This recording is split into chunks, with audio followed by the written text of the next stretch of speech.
Welcome to the relay. We're covering today's top boxing news.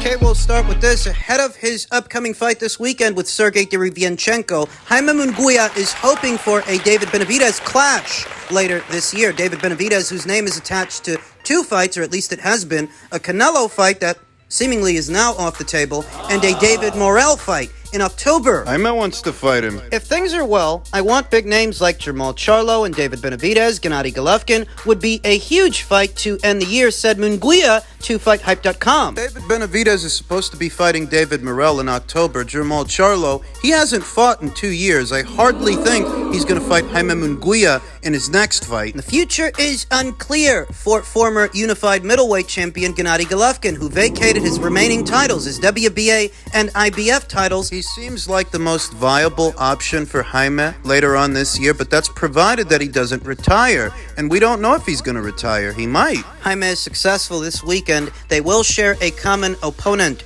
in Sergey Derevyanchenko. You may recall that Sergey, he gave Gennady Golovkin all he could handle. What was it, 1-2 years ago? Close to 3. A good mid-range to inside fighter. Combination puncher. Shorter fighter with a lower center of gravity that does very well for himself within close quarters. He's one of the few fighters I've ever seen put a dent in Gennady Golovkin, who was noticeably hurt after a shot to the body from Sergey. How will Jaime Munguia fare against Sergey Derevyanchenko this weekend? Depending on how he does and if he makes it through it, he means to fight David Benavidez, saying definitely Benavidez would be the most important fight of my career. It would be a huge fight. Hopefully after Derevyanchenko, we can talk about it. He's not wrong. That's a commercially viable fight. If you could put both those guys in the same ring, you could make a lot of money with that fight. But it's hardly realistic. As stated, David Benavidez is supposed to be sharing the ring with David Morrell later on this year in what would be an in-house fight. Let's not forget the political boundary lines that determine which fights are realistic and which ones aren't. What about Charlo? Well, Jaime Munguia says he's not sure what Charlo's plan is moving forward, but he is ready to face him. Some might recall the failed negotiations between the two teams, Oscar's insistence that DAZN be involved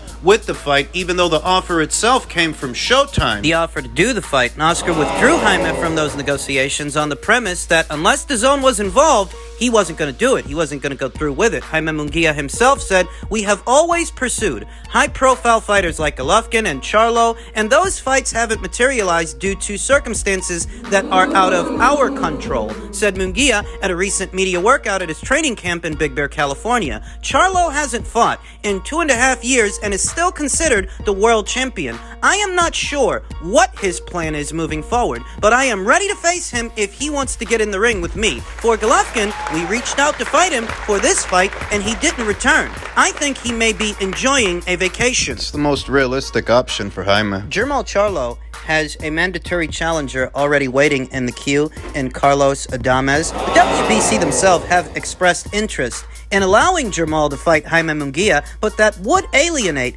Carlos Adames. Better still, until Jermal comes back and he has a tune-up fight of some kind, him versus anybody. Anybody with a pulse. It's just not realistic. Sergey Derevyanchenko would also serve as a common opponent between Jaime and Jermal Charlo as well, and Carlos Adames. Sergey's been around the block. I anticipate this weekend's fight will have shades of the Hennis-Dogan fight from approximately 3 or 4 years ago. That was a controversial fight with a controversial outcome to where anybody that saw it might have saw Dennis win the fight, but they gave it to Jaime. This fight might look a little like that fight. Sergey Derevyanchenko, like Hennis-Dogan, is a short, stumpy fighter with a lower center of gravity but a better boxing brain. Better than Hennis-Dogan. Good combination puncher within close quarters, and he's got a mean streak, just like Jaime. He's been averaging 1 fight a year for the last 3 years.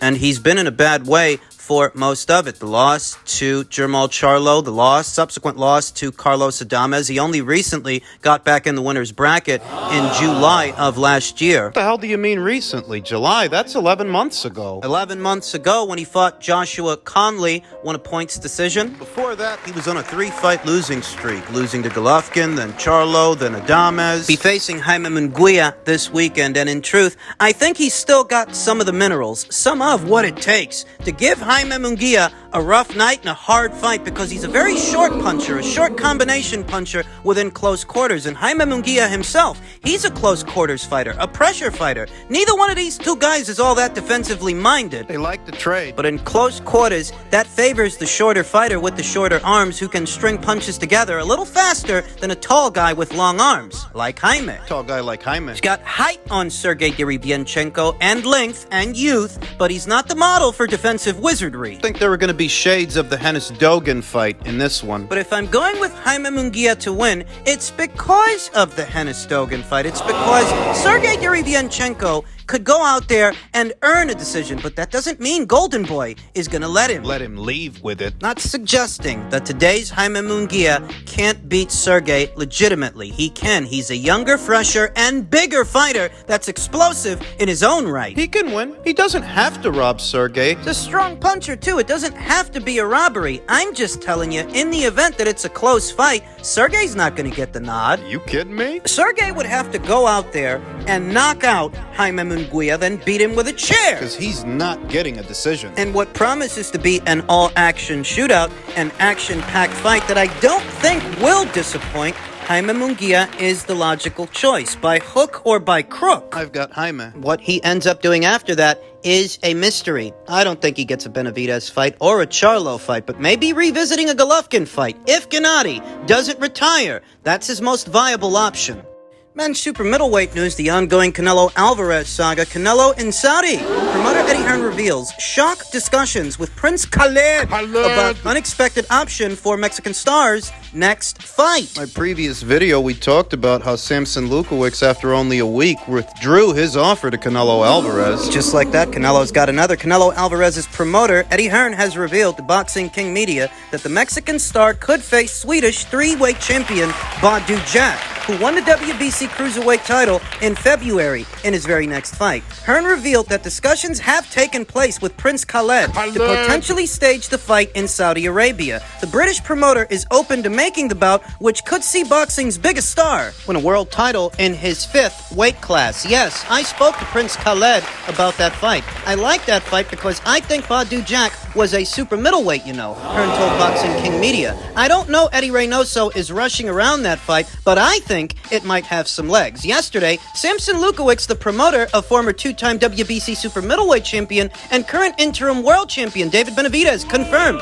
to Boxeo de Colombia that his charge will not be facing Alvarez. He told that to Boxeo de Colombia yesterday, but he posted it via his social media in English today. Shyster Lukowicz is reported to have offered Canelo Alvarez a dollar amount in the region of $40 million guaranteed to face Benavidez in September with the potential. Let's get it straight. It's not you offering Canelo $40 million, because without Canelo, the $40 million don't get generated. The $40 million, the $50 million, it doesn't exist. Not without him. Benavidez versus Morel isn't anywhere in the neighborhood of a $50 million fight, so let's get it straight. Canelo is in charge. In any event, the deal is less money than he was offered last year to face Benavidez and is thought to be less money guaranteed per fight than his last two-fight deal with Matchroom and DAZN. In May of last year, PBC's Tom Brown revealed that they offered Canelo Alvarez approximately $55 million for a David Benavidez fight. This year, the offer was $15 million less than it was last year. It was $40. Is this how you hope to entice Canelo Alvarez to fight your fighter? Or was this all just a smokescreen to make it look? Make it look like you were pursuing the fight by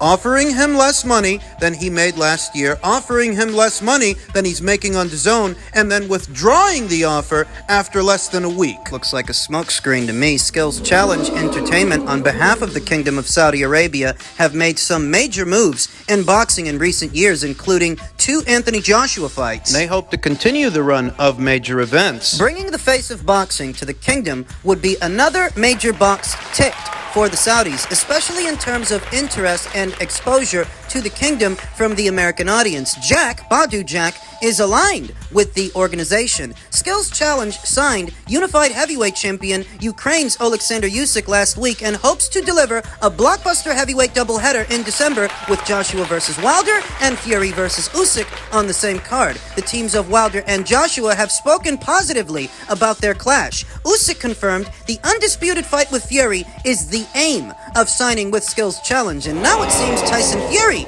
is the final step in securing a major night for boxing. Talk about this fight, this potential fight between Canelo Alvarez and Badou Jack. We talked about this fight a couple of days ago, how it's a distinct possibility. That if things don't work out with Dimitri, and they don't work out with David, this is a viable option. To that, a female Twitter user that goes by the name Gizmo stated, "In my opinion, it's a duck from Benavidez. They should have given him more time. Ryan versus Tank took more than 6 months to make. Crawford versus Spence took more than 6 months to make. Canelo versus Benavidez is a big fight too. Not a fight where you just sign the contract in a week or two." It's a stout observation. She's completely right. But whether it's for hate of Canelo Alvarez or veneration and outright zealotry for all things PBC, there are a lot of people making a lot of obtuse arguments when this is a common sense argument. Content creators already hard at work posting their clickbait, sensationalized headlines that Canelo ducked David Benavidez. Ain't you got no common sense? You're talking about the cash cow of boxing. You're talking about, quite literally, the biggest draw in the sport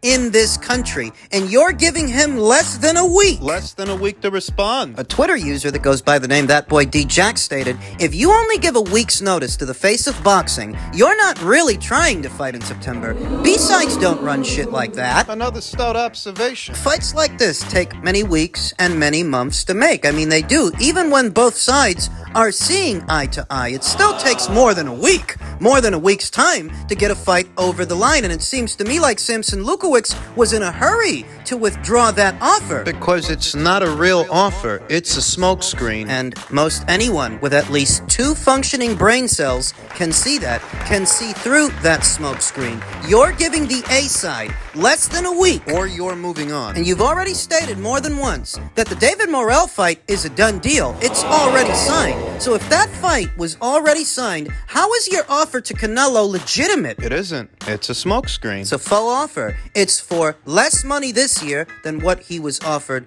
last year. He's been given less time to mull over it, less time to accept it. Whether it's due to hate of Canelo Alvarez or zealotry for all things PBC, there are a lot of people making a lot of obtuse arguments that greatly lack common sense. Because that's what's always missing in these arguments.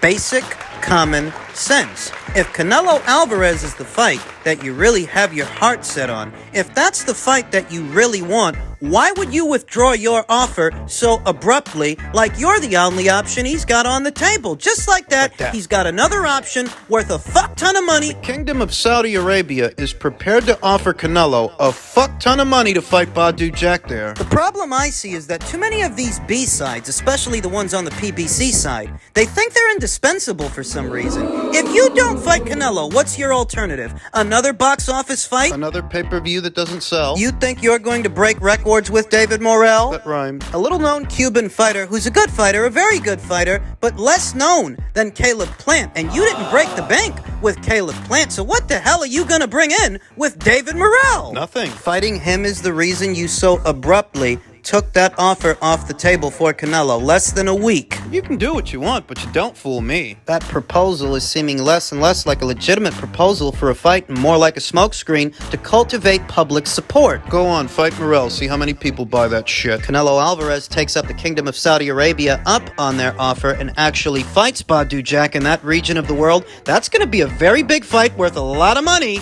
in and of itself. Oh, you rake in less than 100,000 pay-per-view buys. My honest opinion is that Samson Lukowicz wasn't serious about getting Canelo Alvarez in the ring. How could he be? Just clout chasing. Don't forget that David Benavidez is the WBC's interim champion and mandatory challenger to Canelo Alvarez. What, if any, pressure has Samson Lukowicz and Team Benavidez placed on the WBC to order the fight? Because so long as they order the fight, you paint Canelo into a corner. If you want the guy as bad as you say you want the guy, I would have expected you'd try a little harder. But removing an offer that's only been on the table for a week, that is just not how these things are done. For a fight the scale and size of this one, with a fighter the stature of a Canelo Alvarez. That's just not how you do it. Not if you want it. I don't think they want it. So if Canelo Alvarez ends up moving up in weight to take on Badou Jack, Pros and cons. pros, at least one of them, is Badou Jack is several years older than Canelo Alvarez. He's no spring chicken. Even if he is WBC Cruiserweight champion, he's getting long in the tooth. One of the pros, but one of the cons is that he's fully acclimated to that weight, yes. He used to campaign as a super middleweight the same as Canelo Alvarez, but for the last 3 years and 6 fights, Badou Jack has been campaigning as a cruiserweight. Here and now, he's a bona fide cruiserweight champion who beat a champion in order to be a champion. One of the cons. Badou Jack was already a naturally bigger fighter than Canelo Alvarez. I think people tend to forget that Canelo, at the start of his career, used to campaign as low as welterweight. He's not a big guy. He doesn't have the biggest frame to carry that much weight. That's why his ascent to 175 pounds. Didn't you notice that he seemed slower and flatter, got tired faster? That was from having to carry the additional weight at light heavyweight. How much slower and flatter could he become dabbling as a cruiserweight? These are things you have to consider because that's a broad leap. That's a big jump from super middleweight up to cruiserweight. Canelo's a short, stumpy fighter. He doesn't have the frame to carry 200 pounds evenly. It could very well slow him down. How does he take cruiserweight power? We saw he was struggling with Dimitri Bivol's power down there at light heavyweight. And Dimitri, he's not the most heavy-handed light heavyweight, but you saw he was putting a dent in Canelo Alvarez. Could Badou Jack do the same because he's a cruiserweight? Yeah, he used to campaign as a super middleweight, but that was many, many years ago. Many years later, he's a full-blown cruiser, a taller, longer fighter than Canelo, who's acclimated, even if he's older. He's still bigger, and at some point, size matters. Don't let anybody tell you different. Ask your girlfriend. Size matters. It's a winnable fight. I think of it as being a somewhat more winnable fight than a Dimitri Bivol fight. But it's no cakewalk. It's not without its perils. I think that Dimitri Bivol still poses the greatest challenge to Canelo Alvarez. Second would be Badou Jack, and third would be David Benavidez, a very basic fighter with a very basic base style who's doing little more than living off the name of Canelo. Which is why I still wanted for Canelo to fight him. I mean, I'd prefer that Canelo fight him in September instead of Dimitri and instead of Badou Jack. Take out the trash at 168. These guys that like to use your name willy-nilly to try to sell their fights. I wanted Canelo to fight David, but it doesn't look like that's going to happen. So if Canelo ends up moving up to cruiserweight for Badou Jack, it's not without its perils. Canelo's not built like a cruiserweight.